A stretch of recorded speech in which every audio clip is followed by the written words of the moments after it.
ప్రత్యేక సమగ్ర ఓటరు సవరణ ఎస్ఐఆర్ కేంద్ర ఎన్నికల సంఘం ఈ రాష్ట్రంలో ఈ దేశంలో అన్ని రాష్ట్రాల్లో నిర్వహించేటటువంటి దానిలో భాగంగా ఆంధ్రప్రదేశ్లో కూడా ప్రక్రియ 10 రోజుల నుంచి ప్రారంభించబడింది.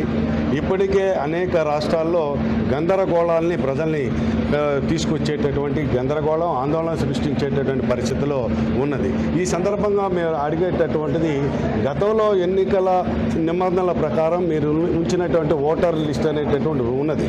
ఈ రోజున కొత్తగా దాన్ని సవరణ చేయాల్సినటువంటి అవసరం అఘాయిత్యం ఏమున్నది అనేటటువంటిది ఈ సందర్భంగా అడుగుతా ఉన్నాం. మన జరిగినటువంటి వెస్ట్ బెంగాల్ కానీ తమిళనాడులో కానీ చూసినట్లయితే వెస్ట్ బెంగాల్లో సుమారు 90 లక్షల ఓట్లు తొలగించారు. అలాగే తమిళనాడులో సుమారు 20 లక్షల దగ్గర ఓట్లు తొలగించడంతో అనుకూలమైనటువంటి ఓటును ఉంచుకోవటం, ప్రతికూలమైనటువంటి ఓటుని తొలగించేటటువంటి ప్రక్రియ జరుగుతుంది అనేటటువంటి గందరగోళం ప్రజల్లో ఉన్నది.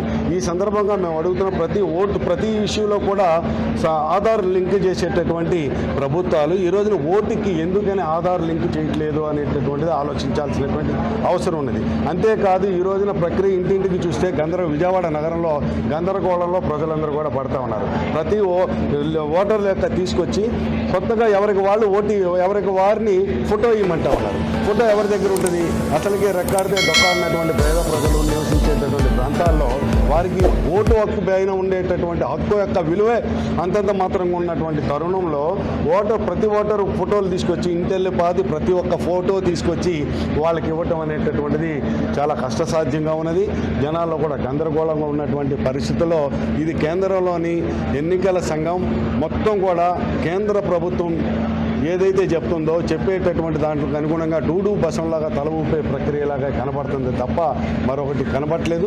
కాబట్టి దీన్ని ఆధార్ లింక్ చేసి ప్రజల్లో గందరగోళాన్ని నివృత్తి చేసి ఆధార్తో లింక్ చేసేటటువంటి ప్రక్రియ చేస్తే బాగుంటుంది అనేటటువంటిది సిపిఐగా విజ్ఞప్తి చేస్తున్నాం. ఈ సందర్భంగా విజయవాడ నగరంలో ఉండేటటువంటి ప్రజలందరూ కూడా గందరగోళం లేకుండా ఉండేటటువంటి పద్ధతిలో వారికి అవగాహన కలిగించేటటువంటి పద్ధతిలో ఈ యొక్క కార్యక్రమం నిర్వహించడం జరుగుతుంది. ఇంకా ముందు జరగబోయేటటువంటి కాలంలో కూడా ప్రజల్లోకి నివృత్తి చేసేటటువంటి దానికోసం ముందుకు తీసుకెళ్ళడం జరుగుతుంది అనేటటువంటిది సిపిఐగా విజ్ఞప్తి చేస్తున్నాం. మరొకసారి ఆధార్ లింక్ తోటి ఓటుని ప్రక్రియ చేస్తే దేశంలో ఎక్కడున్నా కూడా ఓటు ఖచ్చితంగా ఓటు డూప్లికేట్ ఓటు ఏదైతే డబలింగ్ ఓటింగ్ ఉండేటటువంటి దానికి ఆప్షన్ స్పష్టంగా కనపడేటటువంటి పరిస్థితి ఉంటుంది. కాబట్టి ఆ వైపు చేయాలని చెప్పి సిపిఐగా డిమాండ్ చేస్తాం.